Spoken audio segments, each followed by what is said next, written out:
नमस्कार, ये आकाशवाणी चंडीगढ़ है। अब आप प्रतीका से प्रादेशिक समाचार सुनिए।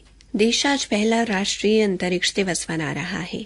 ये दिवस चंद्रयान की सफलता को समर्पित है। इस सिलसिले में नई दिल्ली के भारत मंडपम में आयोजित मुख्य कार्यक्रम का उद्घाटन करते हुए राष्ट्रपति द्रौपदी मुर्मू ने कहा कि इसरो ने देश के सामाजिक आर्थिक विकास में अमूल्य योगदान दिया है। उन्होंने कहा कि इसरो की यात्रा शुरू से ही शानदार रही है। राष्ट्रपति ने कहा कि अंतरिक्ष की प्रगति भारत की प्रगति है और भारत के अंतरिक्ष कार्यक्रम का उद्देश्य सामाजिक और आर्थिक प्रगति को बढ़ावा देना है। राष्ट्रीय अंतरिक्ष दिवस का इस वर्ष का विषय चंद्रमा को छूते हुए जीवन को छूना भारत की अंतरिक्ष गाथा रखा गया है, जो समाज और प्रौद्योगिकी के अंतरिक्ष अन्वेषण के गहरे प्रभाव को रेखांकित करता है। हरियाणा में भी आज राष्ट्रीय अंतरिक्ष दिवस मनाया गया। आज का दिन हमेशा पूरे देश को चंद्रयान तृतीय मिशन की चंद्रमा की सतह पर सफल लैंडिंग की याद दिलाता रहेगा। जींद से हमारे संवाददाता ने बताया कि जींद के राजकीय वरिष्ठ माध्यमिक विद्यालय में राष्ट्रीय अंतरिक्ष दिवस पर एक कार्यक्रम का आयोजन किया गया। कार्यक्रम के दौरान विद्यार्थियों को राष्ट्रीय अंतरिक्ष दिवस मनाए जाने के बारे में विस्तार से बताया गया। विद्यालय के प्रधानाचार्य राजकुमार भोला ने बताया कि छात्रों को अंतरिक्ष विज्ञान के बारे में भी जागरूक किया गया। आकाशवाणी की महानिदेशक मौसमी चक्रवर्ती और अतिरिक्त महानिदेशक एल मधुनाग ने एक पेड़ मां के नाम पहल के तहत आज नई दिल्ली के आकाशवाणी परिसर में पौधारोपण किया। आकाशवाणी के अन्य अधिकारियों ने भी इस अवसर पर पौधारोपण किया। काबिले गौर है कि प्रधानमंत्री नरेंद्र मोदी ने इस वर्ष विश्व पर्यावरण दिवस के मौके पर एक पेड़ मां के नाम अभियान की शुरुआत की थी।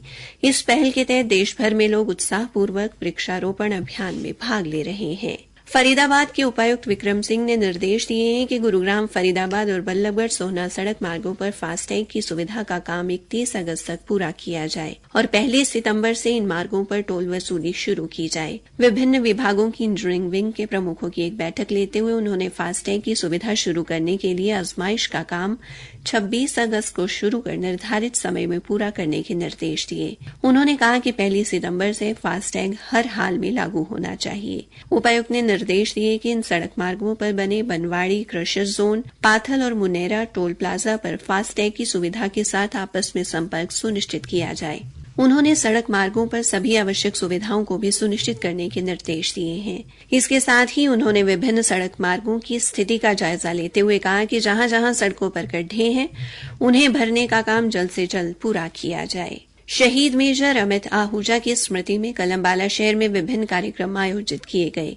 शहर के मेजर अमित आहूजा चौक पर लोगों ने फूल अर्पित कर उन्हें श्रद्धांजलि दी। इसी प्रकार अम्बाला शहर के मेजर अमित आहूजा पार्क में भी सुबह अनेक क्षेत्रवासी इकट्ठे हुए और उनको याद करते हुए श्रद्धा सुमन अर्पित किए। गौरतलब है कि वर्ष 2001 में जम्मू कश्मीर के गुरेज सेक्टर में मेजर अमित आहूजा वीर गति को प्राप्त हुए थे।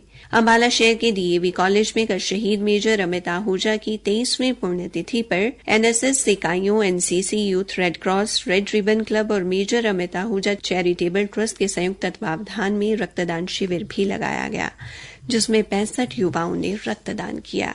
इंदिरा गांधी राष्ट्रीय मुक्त विश्वविद्यालय इग्नू में जुलाई 2024 सत्र के लिए दाखिला जारी है। इग्नू के 300 से अधिक विभिन्न सर्टिफिकेट, डिप्लोमा, पीजी डिप्लोमा, स्नातक और स्नातकोत्तर पाठ्यक्रमों में दाखिला दिया जा रहा है। विश्वविद्यालय के करनाल स्थित क्षेत्रीय केंद्र के निदेशक डॉ धर्मपाल ने कहा कि यदि कोई विद्यार्थी नौकरी करते हुए या अपना काम करते हुए उच्च शिक्षा हासिल करना चाहता है तो इग्नू की दूरस्थ शिक्षा प्रणाली ऐसे विद्यार्थियों के लिए एक अवसर की तरह है। उन्होंने कहा कि आज अनेक ऐसे विद्यार्थी हैं जो इग्नू के माध्यम से उच्च शिक्षा हासिल कर रहे हैं, साथ में अपना कामकाज या प्रतियोगी परीक्षाओं की तैयारी कर रहे हैं।